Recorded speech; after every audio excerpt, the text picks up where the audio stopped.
Yo, what's up, man? Like, share, and subscribe as always. So, this is some news to me. I don't know, but so last year in March of 2018, Young Jeezy announced that his last album that was gonna be it, and he was gonna retire.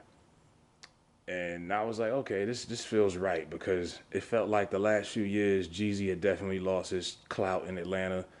Him, Ti, and Gucci set the blueprint for the whole trap era, but Gucci's still doing his thing. You know, it's like the youngsters still respect Gucci, and Gucci still can get features and stuff. But it seems like Ti and Jeezy, the Atlanta landscape, the music scene is passed them by. And it's like you ever feel like at some point rappers are just putting out albums just to be putting them out, and they really don't have any purpose or meaning.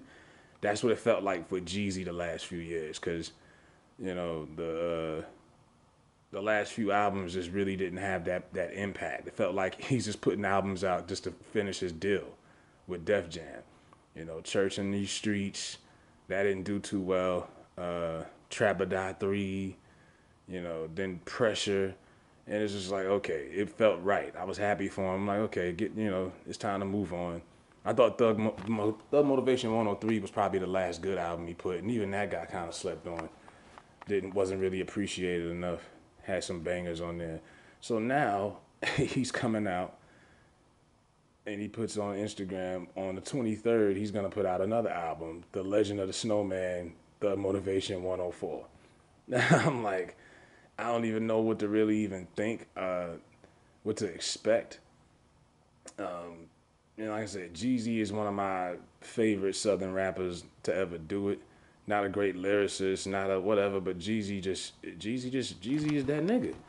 And I don't know what to expect from this album because the last few albums wasn't all that, and even the ones that was, it's just like hip hop is just moved by Atlanta. The landscape of Atlanta hip hop is just passed Jeezy by, and I don't know what motivated him to come back.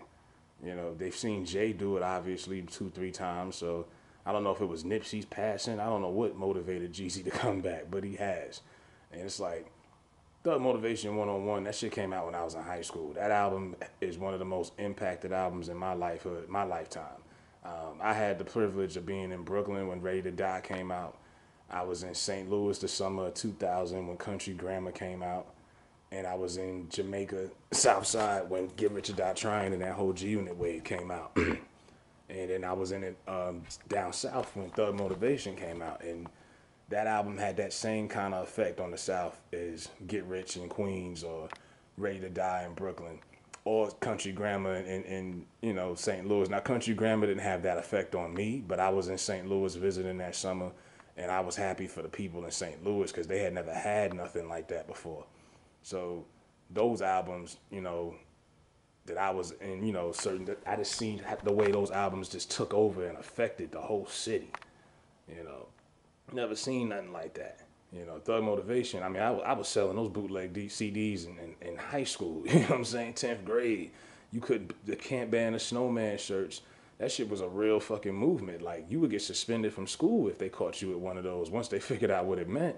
That's how huge Jeezy was. Like Jeezy had that Get Rich or Die Trying type of album for the South, and to see, you know, the culture and the landscape of Atlanta just move on. It's like it's kind of sad, kind of bittersweet, but they move on.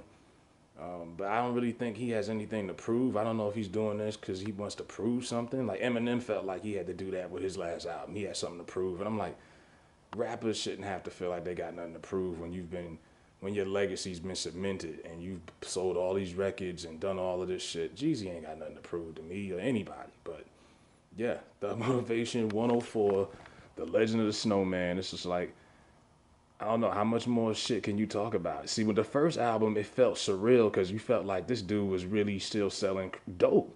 Because he was fresh out the hood. He was pulling up to the projects in the Lambo. He was doing business with Big Meech. And, when you keep the same street content and everybody know that's not your lifestyle anymore, you eating fruit now, you living in, the hills and you out of the projects, you ain't sold dope in 10, 12 years. It just doesn't feel the same. It doesn't sound the same. It looks different. That's why a lot of dope boy rappers and shit eventually they lose their flair. If you don't change your topic, your subject matter, it gets stale. Cause it's like, okay, we still supposed to believe you out here selling dope all these years later. Like, come on, you gotta try to change the subject matter. But wish all of him the best, man. With Thug Motivation 104, I'm gonna check it out. I'll review it and all of that. But yeah, August 23rd, Jeezy is coming back out of retirement a year later. Check it out.